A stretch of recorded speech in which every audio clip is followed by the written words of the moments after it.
Ladies and gentlemen, welcome to the Denise Gary Show. It's just great to be with you, and I'm so honored and privileged to have Philip Haney, a whistleblower for the Department of Homeland Security, on the broadcast today. Welcome, Philip, to the show. Thank you very much.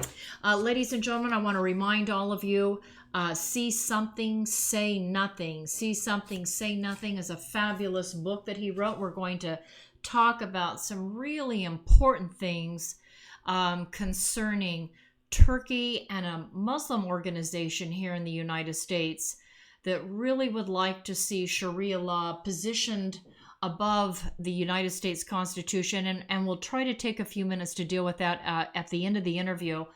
But Philip, to start with, I'd like to give a brief synopsis to the audience about some of the things that are happening as a result of President Trump's efforts there in Washington, and get your comments on it. First of all, ladies and gentlemen, I just read a report about Representative Steve Scalise. He's the minority whip in the House, and he's saying that the U.S.-Mexico-Canada agreement has widespread support. It's going to create 176,000 new jobs. Talk about, Philip, virtual unemployment in the United States, but the Democrats keep holding back on passing the USMCA. I read another report how the White House has created something called a job training initiative. It's a White House initiative, and more than 85,000 students have enrolled since January 2018. This is designed to give private companies an opportunity to expand their training of Americans. Then I'm looking at another report that talks about how Trump is unveiling a new Medicare health program, which is going to be fabulous for seniors seeking to improve their affordable medical care programs. And then, of course, the Democrats are always calling the president racist.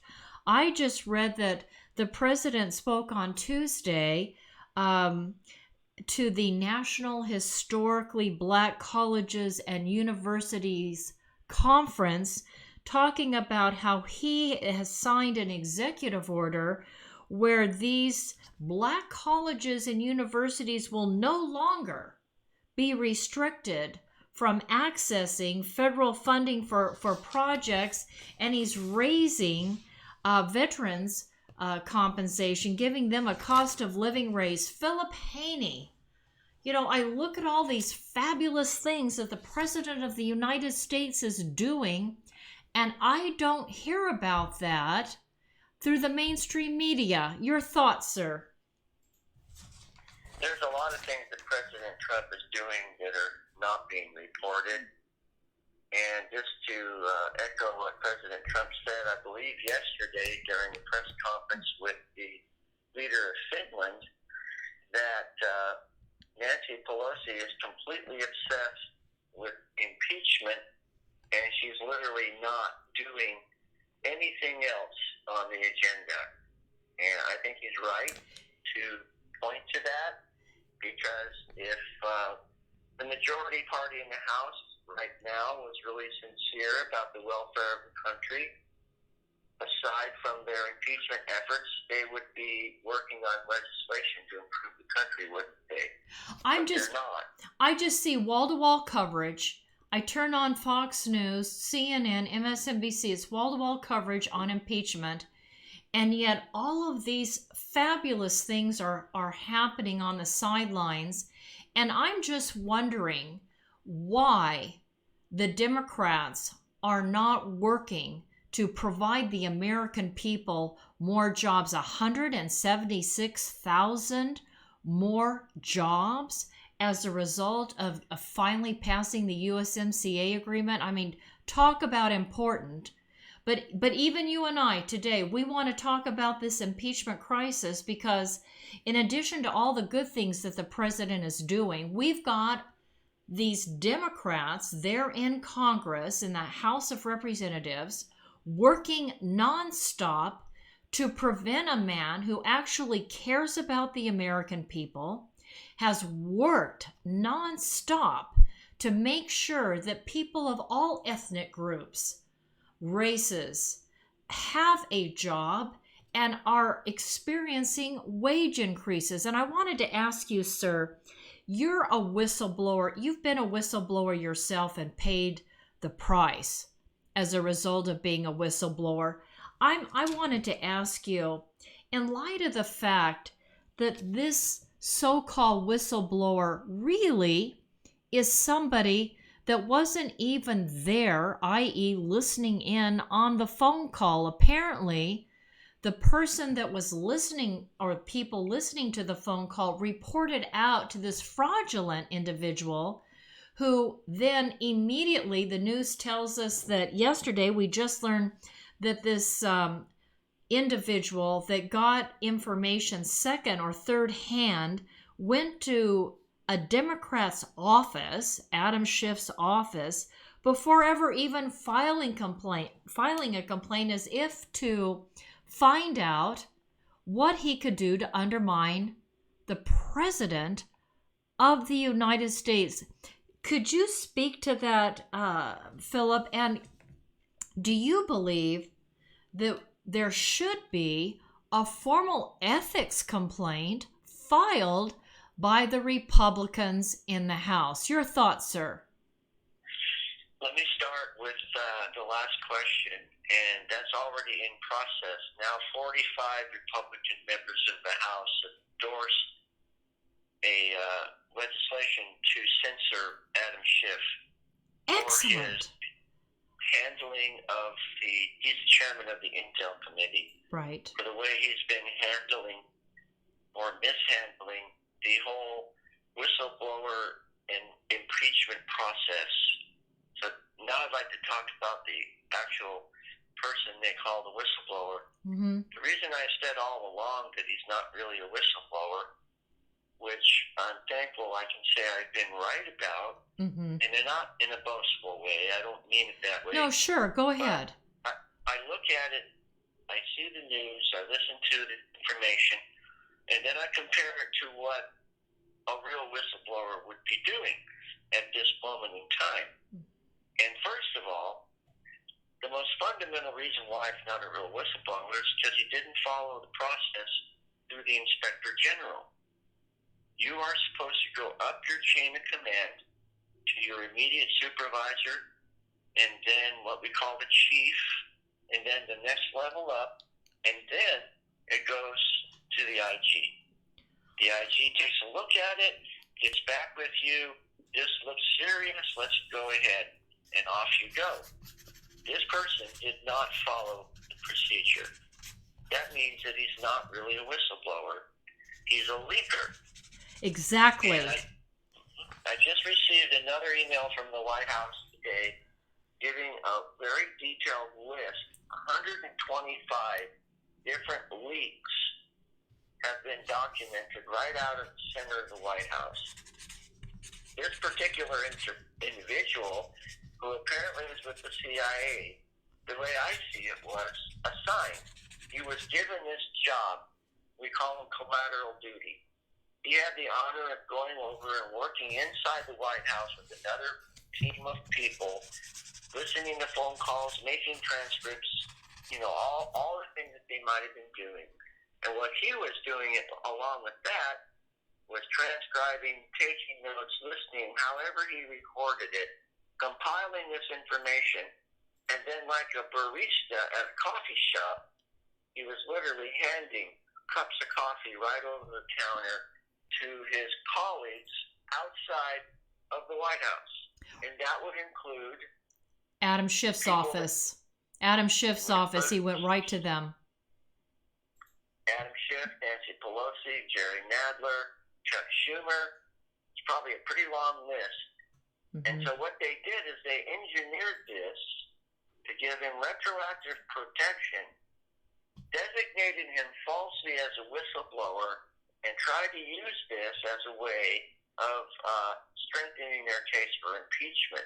Okay, let's stop you right there. Two things. If I was listening to this, if I was in the audience listening to you speak, the first thing that would come to my mind is, okay, so you say there's already been, from what I understand, a move by Republicans to have a resolution that files, or just to file a formal complaint, an ethics complaint against Adam Schiff. If that's correct, are they working to censor him, or are they calling for his resignation as the chair of the Intel Committee? The first question. And second question, since you raised the issue that this so-called whistleblower, who really isn't, he's a leaker, and he got the information from somebody else that was actually privy to the conversation, is it possible to actually have him arrested for failing to follow proper procedures, i.e., he's outside where he needs to be? If he's a part of the CIA, what was he doing there to begin with? Was he spying on the president? And if he was spying on the president and part of a leftover from the Obama administration, what can be done to this individual? Can he be fired? Can he be arrested? So those two questions. Well, anything's possible. It depends on what the will of what we would call in politics the minority party would be, meaning the Republicans in the House at this point are the minority party. Right. The person that sponsored the resolution, which is House Resolution 604, said basically are seeking to condemn him for false statements he made during the opening of the hearings last week with McGuire, who came to testify before the House Intel Committee. Right. And Adam Schiff paraphrased, I think he used the word parody. He did. He used the word parody. Of what President Trump supposedly said on the phone call. Which was a lie. Which was an absolute lie. He would have let it stand in the congressional record if he had not been challenged. But he was challenged, and then he started waffling and weaseling and saying, well, it was just meant to be a parody. Mm-hmm. Well, that's bad enough. But the fact is he's been lying. The more serious things that he's been doing say, no, we never had contact with the whistleblower. Well, now we find out that he did. Yes, he did have contact with the whistleblower before he ever filed the official whistleblower complaint, which, as I said earlier, is a violation of process. So with this House Resolution 604, now is this in effect a censorship directed at Adam Schiff? Is that what this is? Or is this an effort to just file an ethics complaint? I mean, what is this resolution? What does it accomplish, sir? What does it accomplish, Philip? What it is a shot back. See, let me just pause here for a minute. There's actually no official impeachment inquiry going on right now. Whatever Nancy Pelosi calls it, whatever Adam Schiff might call it, or Jerry Nadler, or anyone else in Congress, there's actually no official impeachment inquiry going on right now because they're supposed to vote on it on the House floor. And the reason why that's important is because it gives the minority, in this case the Republicans, an opportunity to get witnesses and gather evidence to defend their person, in this case President Trump. Right. That's not actually happened yet. So this whole process is a gigantic charade, a fiasco. And in the middle of it, you have Adam Schiff representing as chairman of the Intelligence Committee, who is openly lying to not only, well, he's lying to the whole country. And he's keeping information from the Republicans on the Intel Committee. He's not even sharing the information with the people on the Intel Committee. So as it is with the committee, so it is with the entire House. So this is a corruption. This is the depths of corruption by the Democrats. Is nothing more than a hit job by the majority party in the House of Representatives. And as you so well stated, it's not because there hasn't been a vote on the House floor. They're not making it possible for the Republicans to bring their people before the Intel Committee. Is that what I'm understanding you to say? That the Republicans have their hands tied and they can't bring their people forward to testify on behalf of the president because Adam Schiff and these corrupt Democrats on the Intel Committee and in the House of Representatives under the leadership of Nancy Pelosi has not brought this to the floor for a vote? Yeah, that's what you're saying. Wow. So this is tremendous. Ladies and gentlemen, you have got to get on the phone and build a fire under Republicans in the House and the Senate, because if we understand PHILIP Haney, a true whistleblower from Barack Obama's administration, we've got a true whistleblower on the phone, PHILIP Haney, who wrote all about what it is to be a whistleblower and to be persecuted by Democrats. See something, say nothing. You've got to read that book. So PHILIP Haney, if I understand you correctly, then all this is a show to try to convince the American people not to re-elect President Trump in 2020.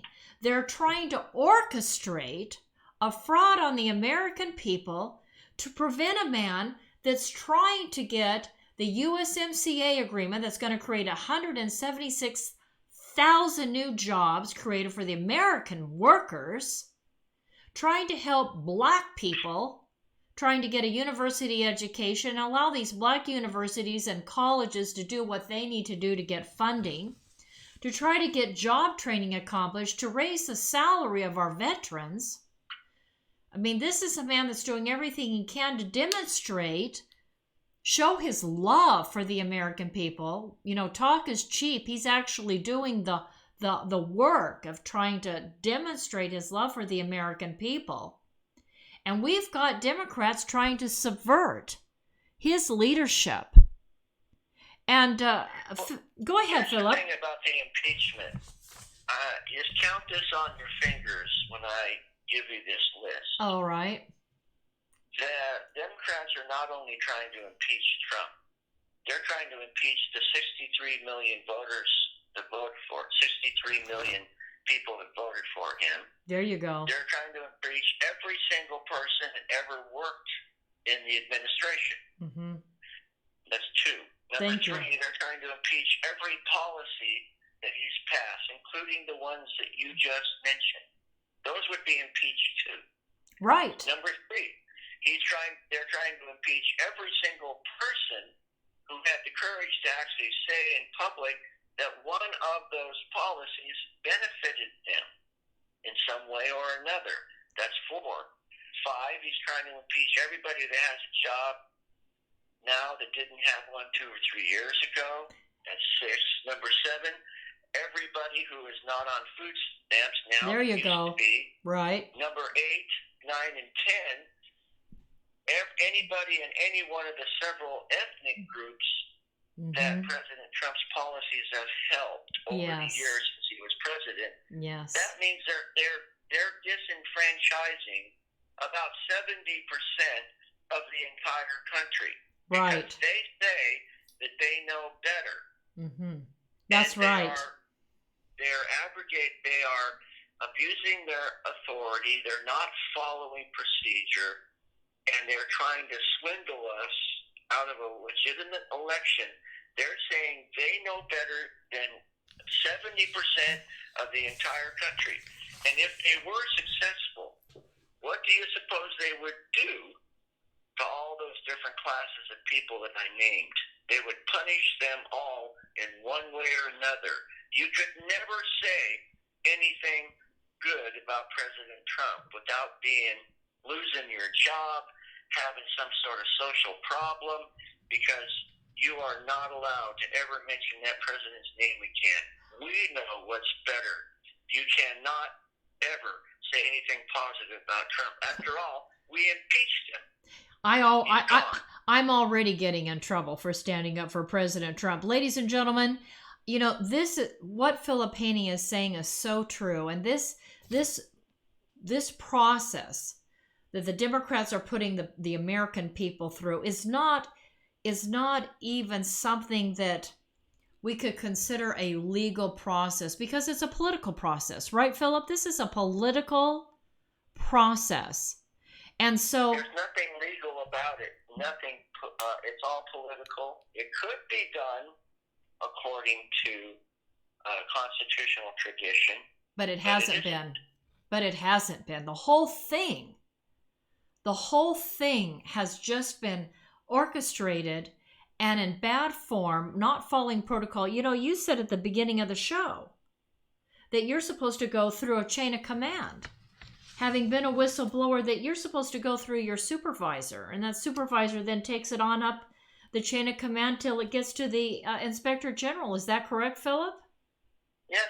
And this is that's exactly the way I did it. Right. I know, because that's how I did it. I survived 10 years of investigation by the very same kinds of people that are Intel Committee, Judiciary Committee, and House Homeland Security Committee chairman. Those are the three committees that I talked to when I was active duty in DHS. The exact same committees. Can you imagine what would have happened to me, as vindictive as they are now in public on full display, if I had taken my concerns when I was active duty law enforcement to a committee like that? What do you think they would have done to me? Crucified you. Practically. I think about a statement that Gerald Ford made back in 1970 before Nixon went through what he did. And Gerald Ford was in the Congress at the time, and he said basically that high crimes, quote unquote, high crimes and misdemeanors are nothing more than what the majority of the House of Representatives considers it to be at any given point in history. And I want to say, I was looking at a Supreme Court case, ladies and gentlemen, Baker versus Carr. It talks about the absolute privilege, executive privilege, calling it absolute privilege of the president to be able to communicate with high government officials. When you looked at Philip Haney, when you looked at that transcript of the conversation between the President of the United States and the President of Ukraine, would you not say, as somebody that's worked for the executive branch of government, that that conversation truly should fall under executive privilege? Well, not only that, but Ukraine and the United States signed a memorandum of understanding. That's right. Years ago, to address corruption within the government of Ukraine, because it's been an open secret for a long time that the government of Ukraine was very corrupt. Right. So all President Trump is doing is simply following through on the memorandum of understanding. That's right. There's a point to make here, and that is that the majority party can try to impeach the president for sneezing too much. Sure. If they want to. Absolutely. Absolutely. The point is that it's what I call the paradox of liberty. Impeachment is we have the option built into our political structure that we can remove elected officials from office. If we didn't have that option, we wouldn't actually truly be in control of our own government. So we have it. But the founding fathers left it deliberately vague and undefined. They did. And what this thing is a revealer of the hearts of not only the majority party who's trying to impeach, but there's another side to it. It also reveals the hearts of the populace, people in the country, and how much they're willing to participate in or oppose these kind of actions. So this thing's a double-edged sword. And it's going to it is revealing not only the hearts of the Democrats who hate President Trump and everything he stands for, but by default hates the rest of the country who voted for him. So this is, again, the paradox of liberty. We have to have this option in order to be fully in control of our government. But this is a litmus test for both sides. Sure it for is. the majority party, but also for the rest of the country. What exactly are we going to do? And it brings to light the fact that there's no other issue within our political structure that brings into such sharp focus the reason why there has to be a genuine grassroots movement within the people of America. That is the antidote, the answer to all this abuse of power in Washington is the American people. So that's the really big question. What will we do with the paradox of liberty? Well, they'll be voting in 2020, and I think it's interesting.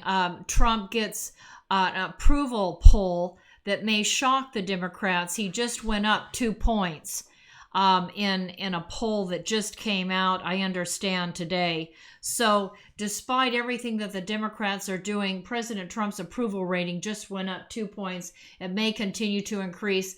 As we close out this broadcast, Philip, I thought it was really interesting in your book, speaking about, you and the fact that you were a true whistleblower being targeted by Democrats during the Obama administration because you actually were doing your job as a leader within the Department of Homeland Security, following through on establishing those connections and networks between Islamic terrorist groups.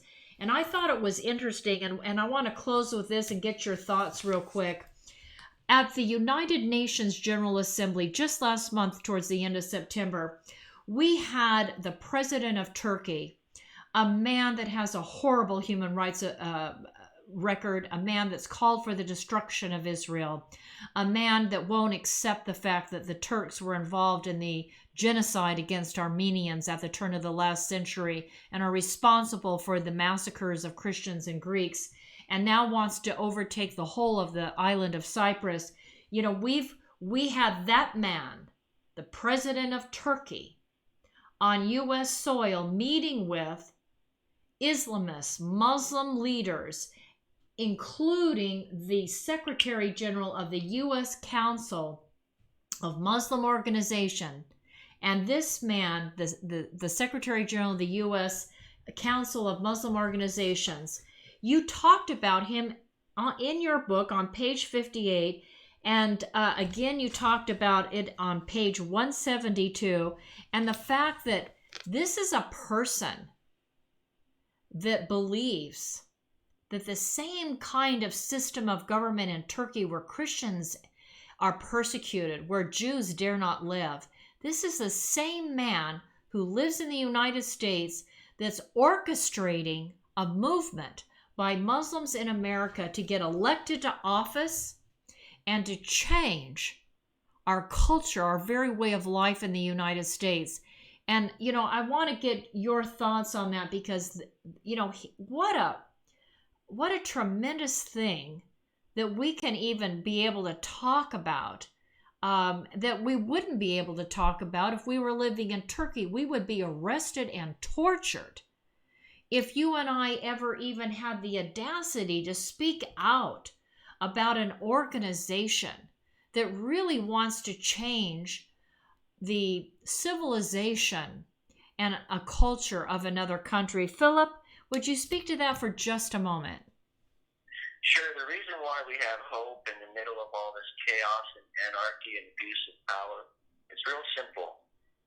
We have hope because we live in a country that allows us to participate in the protection of our own liberties.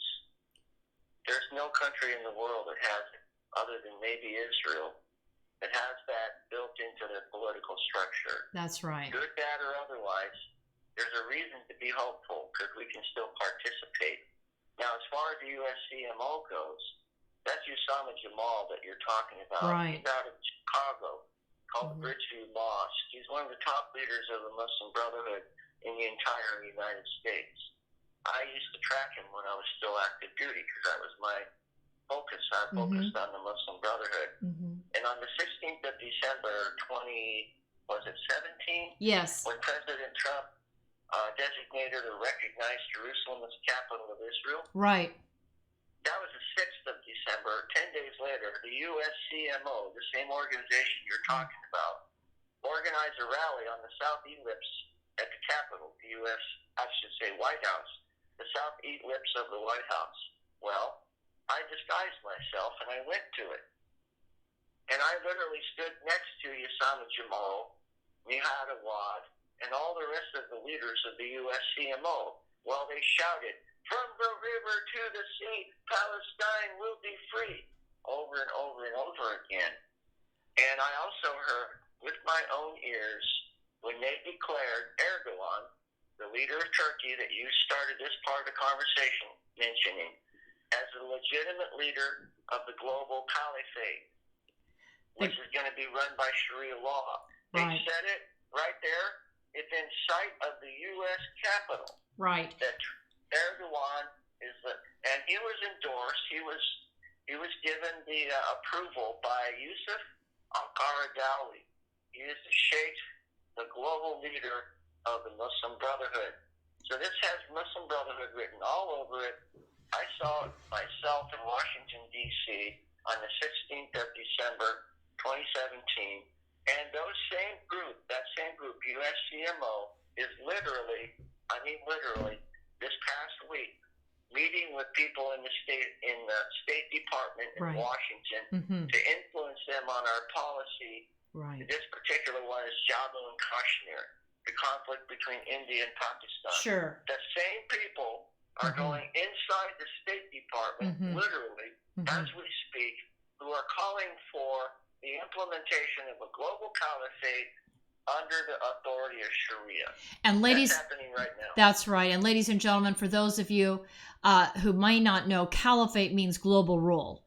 Muslim global rule or Islamic global rule. And when you hear that chanting, ladies and gentlemen, from the river to the sea, they're talking about the river of Jordan to the Mediterranean Sea, and they're talking about the entire destruction of the state of Israel and the genocide of the Jewish people. PHILIP Haney, thank you so much for coming on the Denice Gary Show. We really appreciate all your insight and your work to help continue to support the best interests of the United States of America. Thank you, Philip, and have a great, great evening. Thank you. You're welcome. Bye now. Bye-bye. Ladies and gentlemen, we've got to go to a commercial break. I want to talk about Anatase Products, the owner, Scott Baker, a real patriot.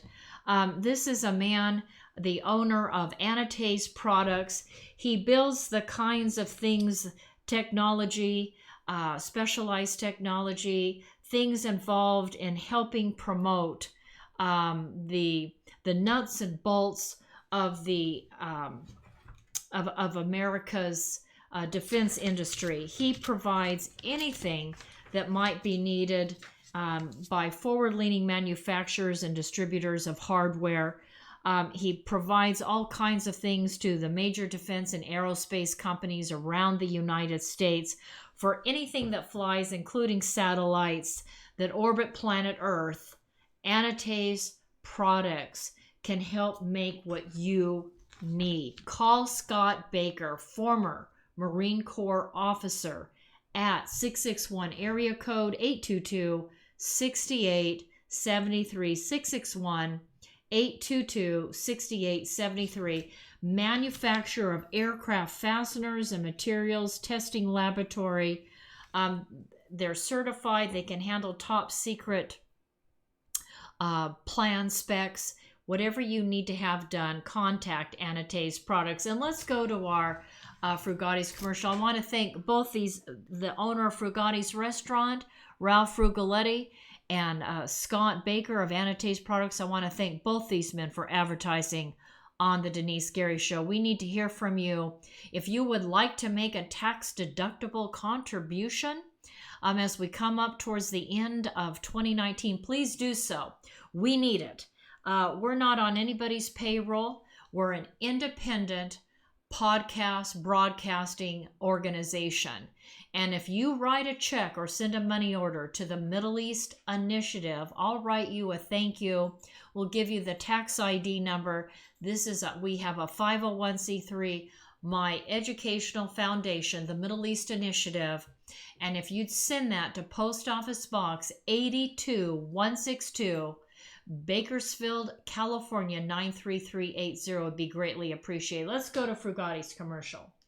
I want to tell you about a place I love to go, Frugatti's Italian Restaurant. Very few locations here provide seating outside in front of a fabulous water fountain with an atmosphere that is reminiscent to me of eating outdoors in Venice. This is real Italian food by real Italians. And what makes it even more so is owner Ralph Frugoletti, who nearly a quarter century ago brought a wood fire oven from Milan, Italy to make, like his mother, fresh homemade bread and pizzas. Moreover, Frugatti's Restaurant offers you not only the very best in Southern Italian cooking, even importing the finest ingredients for authentic Italian food, including a fitness menu. After all, Ralph has represented the United States and Italy, competing in the Master Championship Games. He knows all the right food for good fitness, so check out the menu. After today's broadcast, run over to Frugatti's Italian Restaurant and Catering at 600 Coffee Road here in Bakersfield. And after a Friday, Saturday, or Sunday service, stop into Frugatti's for a great lunch. I'll see you there, and tell Mr. Ralph Frugoletti that Denice sent you.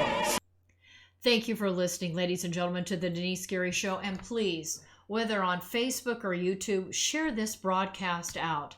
Let everyone hear what we're talking about, because we're going to be talking about, we have and will continue to speak about things that you're not going to necessarily hear anywhere else. Thank you for listening. This is Denice, signing off.